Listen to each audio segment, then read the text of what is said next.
Cara, tem uma... Mudando um pouco de assunto, tem uma... que é pesado, não gosto de falar disso também. Não, então vamos falar um bagulho mais pesado ainda agora. Caralho. Baseado no que tu estudou, do evangelho e tal, tudo isso aí. Cara, como é que funciona o inferno? Tipo, como é que eu chego lá? Tem como sair? Não. Tu quer saber isso mesmo? Não, mano. Não queira. Não. Você sabe, como é que Não. eu me fudi e fui parar no inferno? E Qual é o caminho sem volta? E é pra sempre, tá, mano? é pra sempre. É pra sempre. É pra sempre. O evangelho, cara, ele é completo. Mas Jesus, isso foi uma parada que eu não lembro quem que me falou. Rápido. Teve um momento que quando Jesus estava sendo... Ele foi crucificado e aí ele desceu ao inferno e libertou uma galera. Ou eu tô viajando? Não, ele tirou as chaves da mão do diabo. Tá, ele não libertou ninguém. Não tem libertação. Entendi. Não, quem tá lá, tá lá. É eterno. Nossa, isso é mó deprê, né? Mas é o evangelho completo. Porque tem gente que consegue viver o inferno já na terra, né? Mas a Bíblia diz que pro inferno é aqueles que morrem sem salvação, sem o Senhor. Sem encontrar-se com o Criador, entende? Mas, então... É um assunto bem...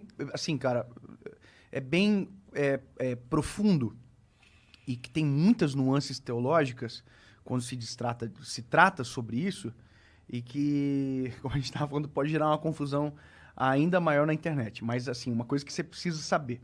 Existe. Entendeu? Existe.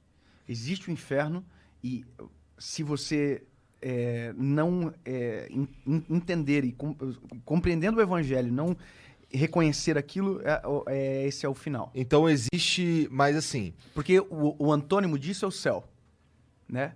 E para a salvação, a Bíblia diz que eu preciso confessar e crer.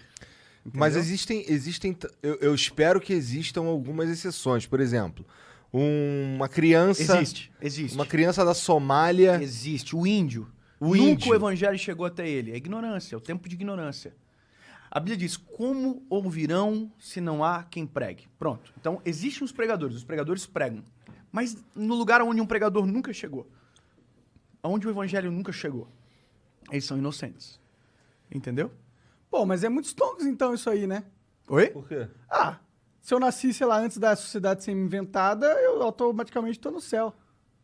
Mas agora fudeu já, né? Agora a gente já ouviu de vários caras. Só essa semana 2 vezes. Não, a gente já era, né? Agora a gente precisa fazer alguma coisa, né? É isso aí. Ô, Jean, tu se fudeu também. Tem um monte de gente fudida aí também no chat. Tá tudo abençoado, na verdade. Mano, aqui, ó. A verdade, tá tudo abençoado. De verdade. Sem brincadeira. A gente não deseja Deus porque não quer ir pro inferno. Essa compreensão, ela não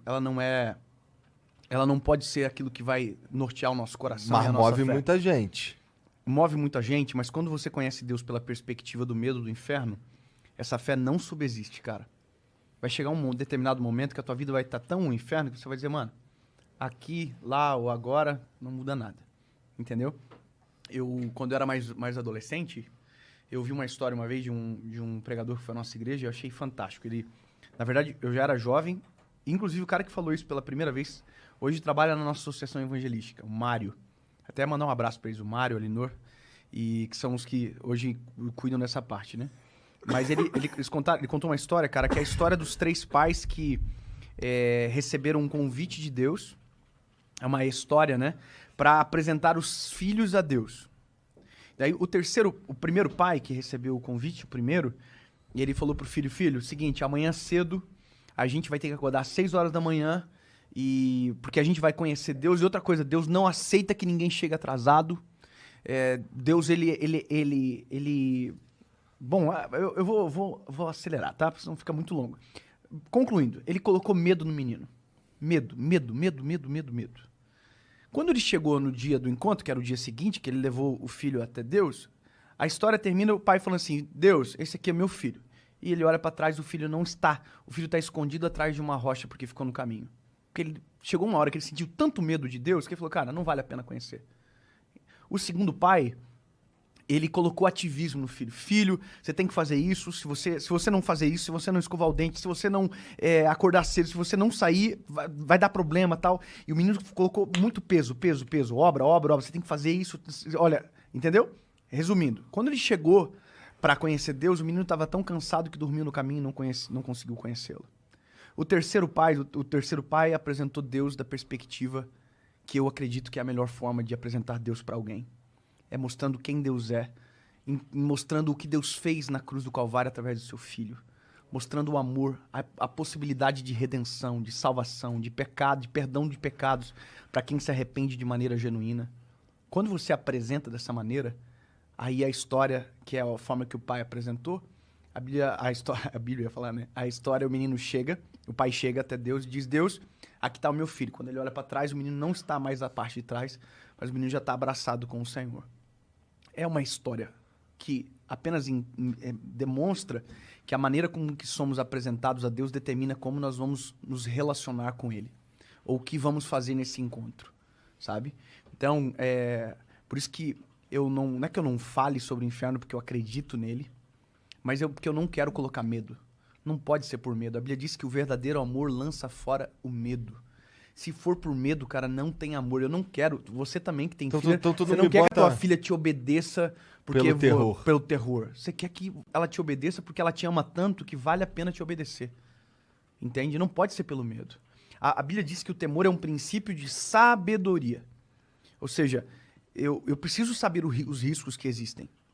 Eu preciso saber. Mas não pode ser eles que vão nortear as minhas decisões somente. Tem que ser o amor de Jesus. Eu tenho que ter um sentimento muito mais profundo e muito mais importante, sabe? Então, por isso que eu digo, a gente não tem que querer a salvação por medo do inferno. A gente tem que querer a salvação por desejo do céu. Esse é o negócio. Entendeu? E de viver uma vida transformada aqui.